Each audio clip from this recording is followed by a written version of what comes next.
right, now, Scott Cornell, National Practice Lead for Transportation Crime and Theft Specialist over at Travelers. I just mentioned before we came on, there's been no shortage of heist in my cases lately. It's been like jewelry and currency, but I bet you're going to tell me today that it's a big problem across the board. Yeah, it continues to be a big problem. Good to see you. I haven't seen you in a while. Nice to be on again. But yeah, it continues to be a big problem. We, Last time we we talked, I think it was household goods was in that number one spot. Shocker, it's changed again. It's gone back to food and beverage as the number one.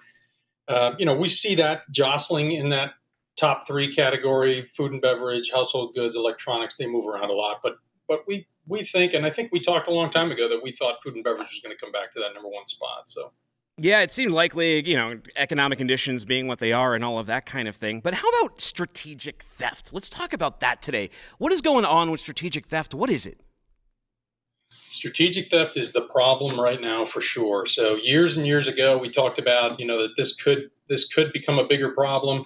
It certainly has. CargoNet reported, I think, through the first quarter and the last part of 2022, that strategic theft was up over 800%.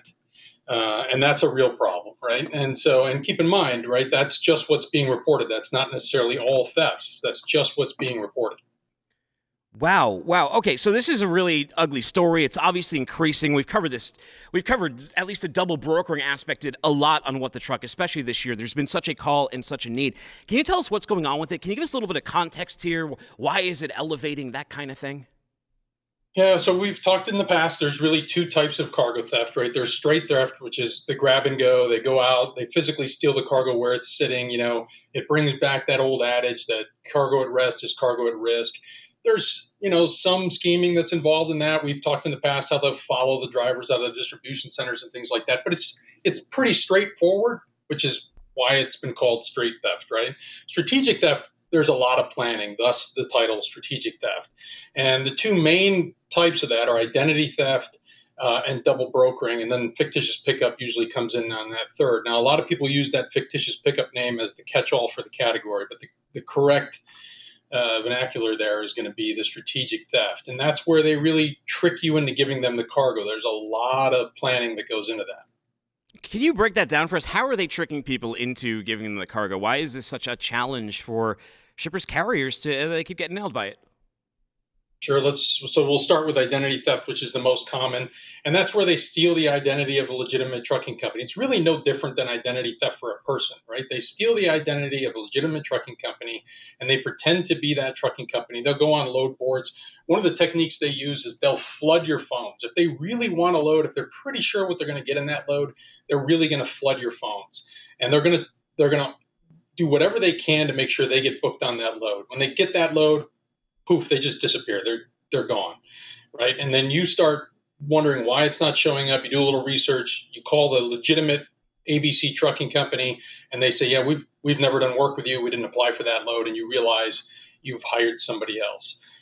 The next most common method is double brokering scams, which really starts with identity theft. It's that same group pretending to be ABC trucking. They get booked on the load. Then they turn around and they will book that load to a legitimate trucking company. Now, I always want to be clear, and you and I have talked about this in the past, those legitimate trucking companies have no idea that they're being booked by a bad guy. They just doing what they do every day. They go out, they pick up the load, and they move the load where they're being told to. But it really starts with that identity theft, and they turn around and they do that double brokering. Interesting. I think you mentioned three. What was the third aspect or third most popular form of this strategic theft? Fictitious pickup is the third most used one. There's a bunch in that category, right? But these are the main three. And fictitious pickup is when you've probably done everything right. You've vetted the carrier is legit. You're the freight broker. You've got a legitimate carrier. You schedule them to go at 1 o'clock on Friday to pick up that load. And the bad guys show up maybe 11 o'clock on Friday, pretend to be the legitimate trucking company picking it up. They get loaded. They take off. Your legitimate trucking company shows up at 1 o'clock like they're supposed to, but that's when everybody realizes there's a problem. The load's already been given to somebody, and they're gone.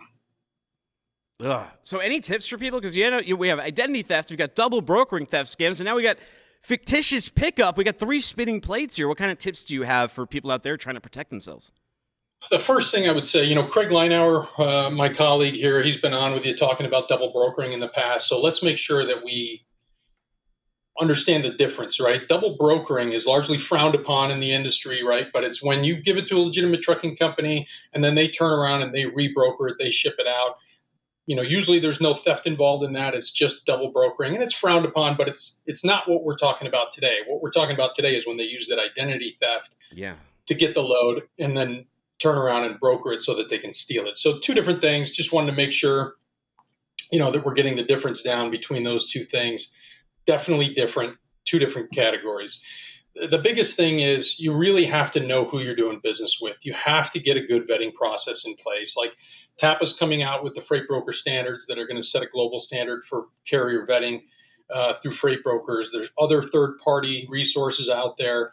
We've talked about CargoNet. They give us the numbers, but a lot of times, if you throw a carrier name in the CargoNet system, it'll pop up if there's been problems in the past. But the key there is you really have to know who you're doing business with. You really have to make sure that that person you're brokering the load to is who you think they are. Mm. Mm. Scott, before I let you go, any more resources people can look up at this, or just ways to protect themselves as this information just keeps getting worse and worse?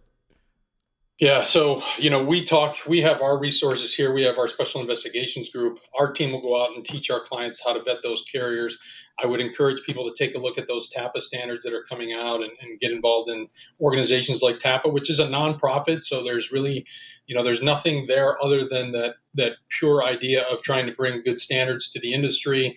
CargoNet is a great resource for these types of things, and there's some other ones that are coming out to the market that I think we'll be able to talk about in the future. Very cool. Scott, thank you so much for your time. Everybody go check out travelers.com and, make sure that person on the other end of the line is the person that you think it is.